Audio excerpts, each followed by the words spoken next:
Hello छात्रों, आप सभी लोग को आपका अपना YouTube channel @AC physics class में स्वागत है। आज हम सभी लोग पढ़ने के लिए जा रहे हैं गॉस लॉ। गॉस लॉ या prove that the fibre our Q total by epsilon not.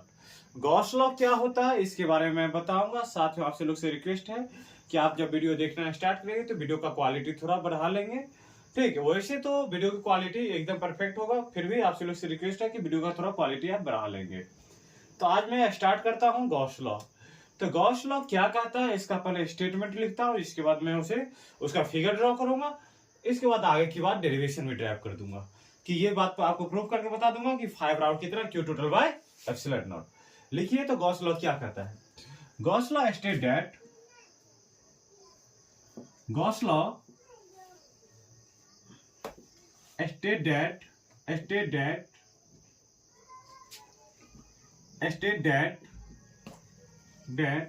the charge enclosed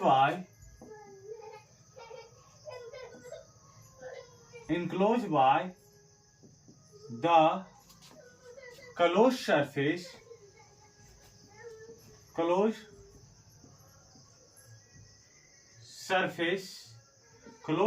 कैसा होना चाहिए बाबू? क्लोज सरफेस 3D सरफेस है। Charge inclose by the close surface to the epsilon naught, it means a permittivity. Epsilon naught is equal to the electric flux.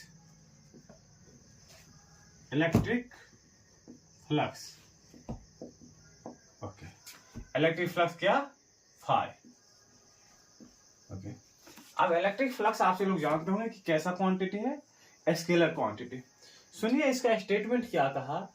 Gauss law state that the charge enclosed by the closed surface to the epsilon naught is equal to the electric flux. Gauss law ये कहता है कि किसी बंद पृष्ठ के अंदर में कितना चार्ज क्या है? इनक्लोज है। इनक्लोज करने का मतलब क्या कि इसके अंदर में कितना आवेश पड़ा हुआ है, या नहीं? ये किसके बराबर होता है बाबू? तो इलेक्ट्रिक फ्लक्स के बराबर होता है। तो समझिए इस बात को कि मान लीजिए ये बंद पृष्ठ है। बंद पृष्ठ कहने का मतलब क्या? एक गेंद समझते हैं ना, बॉल जो हमसे लोग जो क्रिकेट में जो बॉल होता है वो क्या होता है? अंदर में होलो होता है और ऊपर से क्या होता है? घिरा होता है, या नहीं? तो एक बॉल जो होता है, बॉल के अंदर में यदि इसके अंदर में यदि एक मान लीजिए एक चार्ज है तो इससे कितना इलेक्ट्रिक फ्लक्स निकलेगा?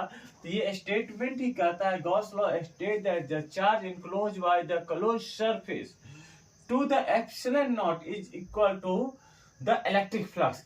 अर्थात फाई बराबर Q टोटल बाय क्या? Epsilon naught. अब ये तो मान लीजिए कि गॉस लॉ का स्टेटमेंट है। अब इस बात को मुझे प्रूव करना है कि phi total to the epsilon naught कैसे आता है इस बंद पृष्ठ से। तो बात को समझिए कि ये क्या है बाबू? एक बंद पृष्ठ है। क्या है ये? बंद पृष्ठ है। ओके, क्या है ये? बंद पृष्ठ है। पूरे क्या है? ये बंद है। ओके, इसमें आवेश कितना है? Q आवेश है। हम सभी लोग एक फॉर्मूला और पढ़े हुए, इलेक्ट्रिक फ्लक्स बराबर। लिखिए इलेक्ट्रिक फ्लक्स फिर से। Electric flux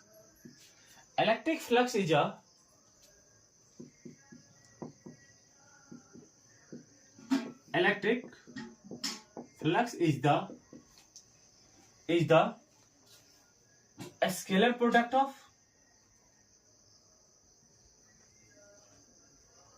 scalar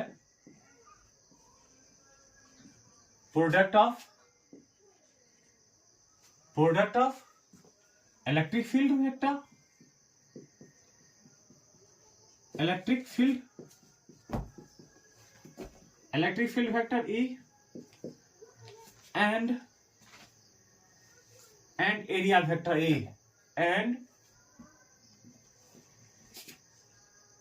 area vector A. ये जो है इलेक्ट्रिक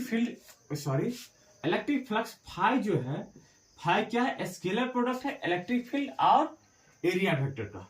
तो फाई बराबर हमसे लोग क्या लिख सकते हैं, ए डॉट ए, या फाई बराबर हमसे लोग क्या लिख सकते हैं,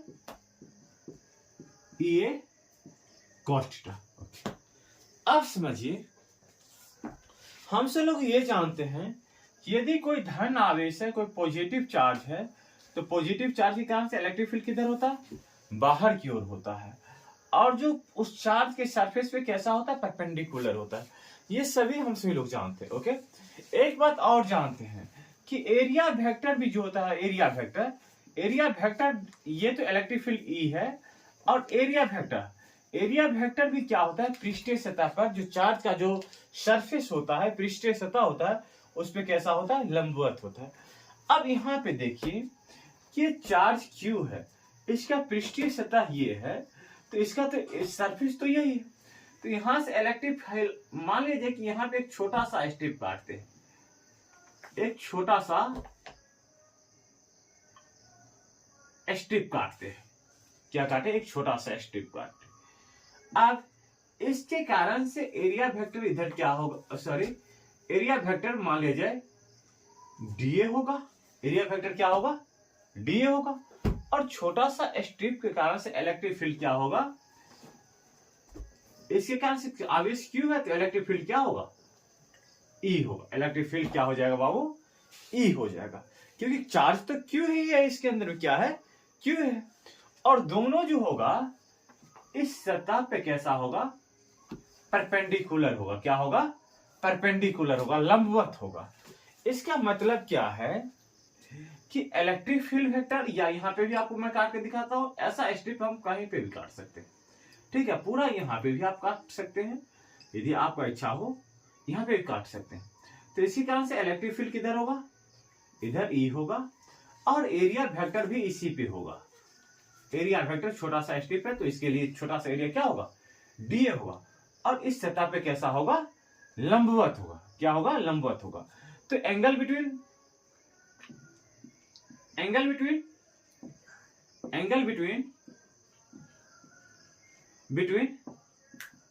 A and vector A, area vector, electric field vector और एरिया वेक्टर के बीच में कितना डिग्री का एंगल होगा, तो थीटा इक्वल कितना degree, 0 degree.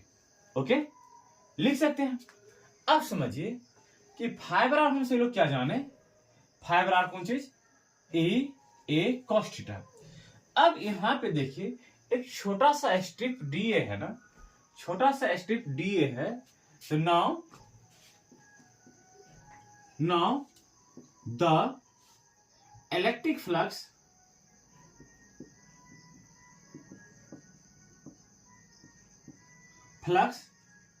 due to a small strip is d phi बराबर कौन चीज, e da cos थीटा, या d phi बराबर क्या लिख सकते हैं बाबू, e da cos कितना डिग्री, 0 डिग्री। क्या थीटा जो है, थीटा यहां पे जो है, थीटा लिख दीजिए, theta is the angle between, या तो लिखा ही है, थीटा क्या है, एंगल बिटवीन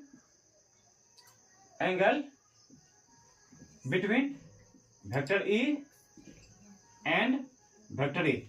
ई और ए के बीच का कोण है, तो ई और ए के बीच का जो कोण है, दोनों एक दूसरे के क्या है, पैरेलल है, ये एक दूसरे को ओवरलैप है, तो थीटा इक्वल कितना डिग्री हो जाएगा, 0 डिग्री। यदि ये बात ये नहीं समझ आया तो आपसे लोग जाकर के यूट्यूब पे जाकर सर्च करें कि एंगल बिटवीन टू वेक्टर। मैंने ये चीज का क्लास में बता रखा हूँ, 11th का ये लेक्चर है, इस वजह से मैंने वहां पे ये बात बता रखा हूँ।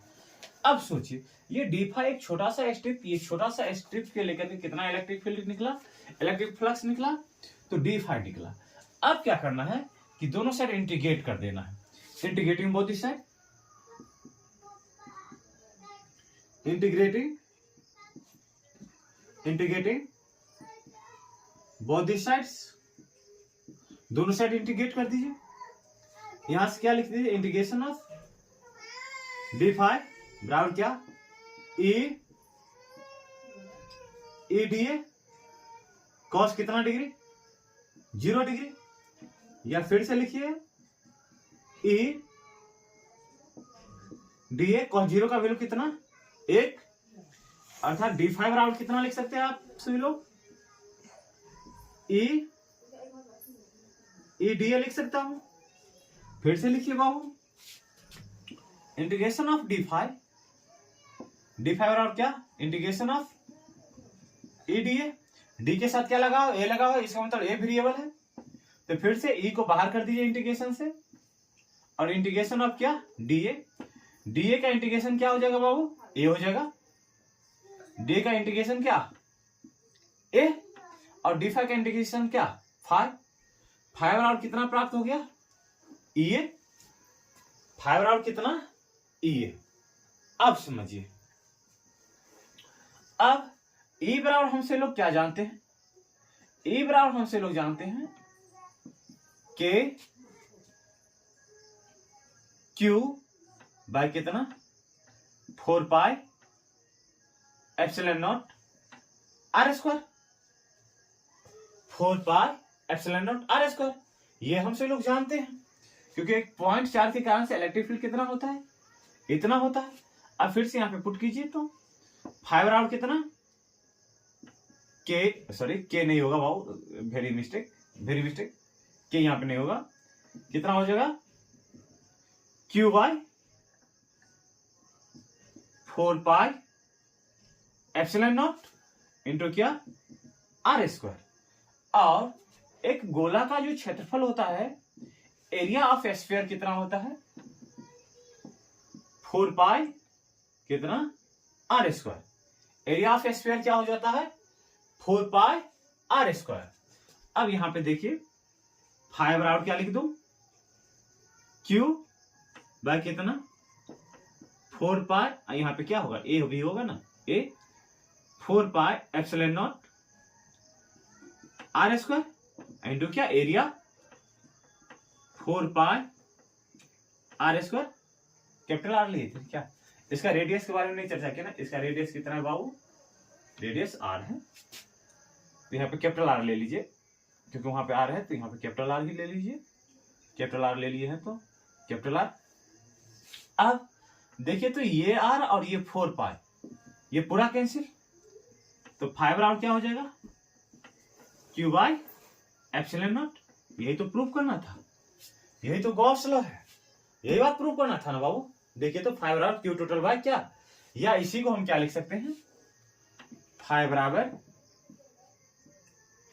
क्यू टोटल बाय क्या, एप्सिलॉन नॉट, या फिर से 5 बराबर क्या लिख सकते हैं, क्यू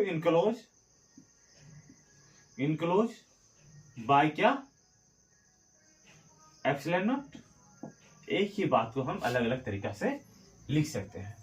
तो आज के लेक्चर में इतना ही, आपसे लोग के लिए नेक्स्ट लेक्चर लेकर के आ रहा हूं, तब तक के लिए आपसे लोग के धन्यवाद, और आपसे लोग से रिक्वेस्ट है कि अपना YouTube channel @AC Physics class को सब्सक्राइब करें, लाइक करें और शेयर करें। Thank you.